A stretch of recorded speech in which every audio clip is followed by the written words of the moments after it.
If you're showing 20 houses a week or spending 10 hours chasing leads and you think, I cannot possibly add YouTube into my life right now, I get it. I have been there. But today I'm going to show you exactly how I would start YouTube, even as a full-time real estate agent, in only 5 hours a month instead of the 5 hours a week I was doing when I first started. Here is your step-by-step plan. Number one, we're going to start with a video that would be relevant, not just today or next week or next month, but 6 months from now, a year from now, 5 years from now. We want to come up with some videos that are called evergreen, which means they're not just timely trending topics that will only be interesting for the next 6 weeks. And then after the news cycle passes, it's not relevant anymore. We want something that will be relevant for years to come. Let me show you an example of what I mean. This is from my channel, and tips for moving out of state. Do not go to Savannah without knowing these things. Best places to live in Georgia. Now that one I did put the year into the title, but I could easily go into that title right now and just take out the year and it would be an evergreen video. Living in Savannah, affordable towns to consider. If you're moving here, here's why you might like it. Information about Tybee Island. So it's not about listings, right? It's not about information that will only be relevant for a short period of time. If somebody Googles, what's it like living on Tybee Island, and they find my video 5 years after I made it, I consider that a win, don't you? So pick a couple of questions that you hear all the time from prospects. How much does it cost to buy in blah, blah, blah area? Should I buy here or should I buy here? How long will it take me to sell my house? What are interest rates going to do to buyer activity? If interest rates are higher, how long is it going to take me to sell my house? Think of questions that they are asking right now and then come up with a video that you could make that answers those questions. Step number two is don't stress about the gear. You don't need a lot of fancy equipment. You can film with this baby right here and it will be just fine. I am filming with the webcam on my computer. It's not an external webcam. It's not a big, fancy, expensive. It's the webcam that comes with my computer and it is just fine. You do need to have decent audio and decent lighting. So if you want like a ring light or one of these little guys, this sucker just has a clamp and I can clamp it onto the top of my computer monitor. When you turn it on, it has, hopefully it's not dead. There we go. So we've got that setting, we've got brightness and dimming it, we've got lighter and brighter, we've got different warmths. So you can change this to be cooler light, warmer light, brighter, less. I think that thing was like $25 on Amazon. Doesn't have to be expensive. For the microphone, I do recommend that you have an external microphone. If you're filming with your phone, especially, once it is more than arm's distance away from you, you're now yelling at the phone. Hold on, I got a really good one I forgot to get. So here is one that I absolutely love. Again, less than $30 on Amazon. this part plugs into the bottom of your phone. This part clips onto your shirt. Now we have this little lavalier mic that was $28, $30. Super easy to use.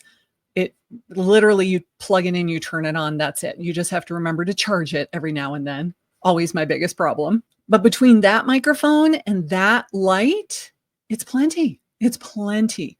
We're not trying to win an Academy Award here. We just want to be clear. We want people to hear us easily, and we don't want it to be grainy. So I'll link both of those things in the description box below, because I know you're going to ask me where I got them and how much they were, and can I share the link? So I'll just share the link for you right now. Now, here's my favorite part. Step number 3 is a total reframe of what I have been doing for the past many, many, many years, and that is not overproducing. The videos, if you've been watching my channel for the last month or two, they are much, much simpler production-wise than what they used to be. We used to have a lot of B-roll. We had music, we had titles on the screen, we had scene changes where I would film something here, and then I would film something sitting on the couch, and then I would film something in my kitchen. Decided to do none of that. I film everything in one camera take, and all I do is cut out the mistakes and remove any big long pauses. If I forget what I was going to say and I have to refer to my notes and there's a 15-second pause, I just remove that. That's it. That's pretty much it when it comes to editing. And guess what? My audience retention has gone way up since I started doing that. Here's a video I just put out a couple of days ago. It's performing way better than my typical. And you can see that my audience retention is really not bad for a video that's 15 minutes long. But even more importantly than that, let me show you what it did for my channel over time. One video a week for years and years, and not slacking off because it was hard or I got tired. Being consistent and doing it over time got me this. Those early videos back when I first started posting in late 2015 got pretty much nothing. And then all of a sudden I had one video kind of pop off, and I've never really understood why. It was a neighborhood tour. I don't know why that video got so many views right away, but then look what happened over time. It's really like compounding interest when you think about it.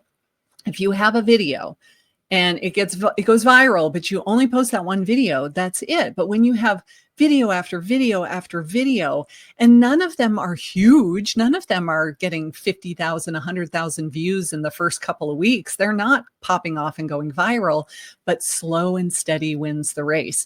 And when you have hundreds of videos on your channel that are getting found months and years down the road, all of that leads to a lot of inbound phone calls of people saying, I've been watching all of your videos and I really would like you to represent me. So even if you only have a few hours a month to start working on this, you can begin building a library of videos that will be working for you 24/7.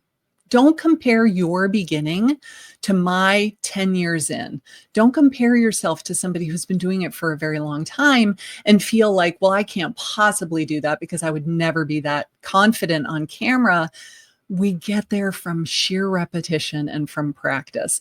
Believe me, if you looked at my oldest videos, they did not look like this. I wasn't even on camera because I was too afraid to show my face. I was afraid people would criticize me. So I just made faceless videos that were kind of cartoons that you could buy off of Fiverr. They were awful. It wasn't until I started showing my face on camera that things really started to take off for me. Now, if you think you're ready to start making YouTube videos, I put together a free guide for you. It's called Your First 10 Steps to a Lead Generating YouTube Channel. Because we're not doing this to get famous and we're not doing this to go viral. We're doing it to actually get paying clients. And I have in here the things that I wish I would have known when I first started my channel way back in 2015, and I could have avoided so many mistakes. So download your guide. I'll put it in the links below. And if you're ready to see exactly how I got so many clients from YouTube without spending $1 on ads, watch this video next.